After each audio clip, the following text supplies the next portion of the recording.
MotorWeek is made possible by Rock Auto, Tire Rack, and Die Hard.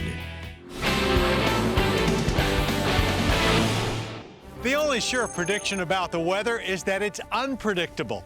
In similar fashion, just when you think you have the Mini lineup figured out, in storms a new model. Officially, this is the Mini Cooper Hardtop 4-door. But call it whatever you want, it still looks like fun to us.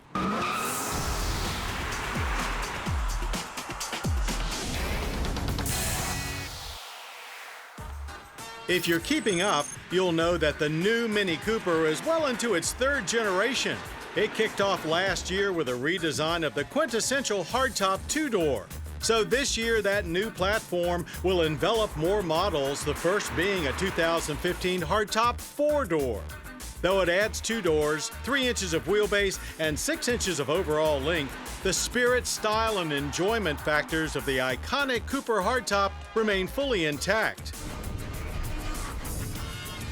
So there's still the friendly wide mouth face, long flat roof, and slanted hatchback with prominent spoiler up top that we've all come to love. Technically a first-time model as it replaces the quirky 3-door Clubman, the hardtop 4-door follows the traditional Mini formula with both regular and S models. S trim adds a honeycomb grille with brake cooling ducts just below. At the rear, there's a unique fascia with dual center-mounted exhaust tips and, of course, multiple treatments for the roof and hood stripes. LED headlights are an option, and much like the taillights, they appear larger in size with each new generation. A sport package upgrades the standard 16-inch alloy wheels to 17s. Powertrains carry over from the 2-door, which means a 134 horsepower i3 turbo is standard.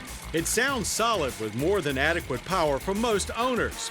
S models get the 2-liter Turbo 4 with 189 horsepower and up to 221 pound-feet of torque when overboost is engaged. It easily goes better, but generates less satisfying sounds than the 3-cylinder. A 6-speed automatic is available, but we guarantee you'll have much more fun if you stick with the standard 6-speed manual and its impressive mechanical feel.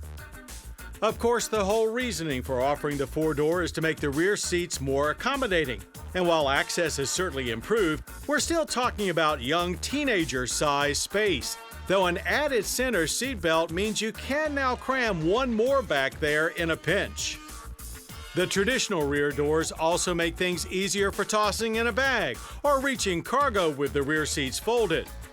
Maximum cargo space climbs to 40.7 cubic feet, although that's still less than in the equally entertaining Volkswagen GTI. As for the living space up front, it remains a truly unique place to take in some scenery, even though the large active LED ring central pod now serves as a more traditional infotainment display, including optional navigation. All of the traditional gauges have been moved to the steering column. While we miss the central speedo, this setup is worlds better. Thankfully, all of the playful toggle-style controls remain, as it's refreshing to not have to do everything through a touchscreen for a change. When zipping around with those additional friends on board, the ride of the 4-door Cooper S is still stiffer than most would like, yet another reason to stick with the base Cooper. But the additional wheelbase makes it seem a little smoother than the 2-door.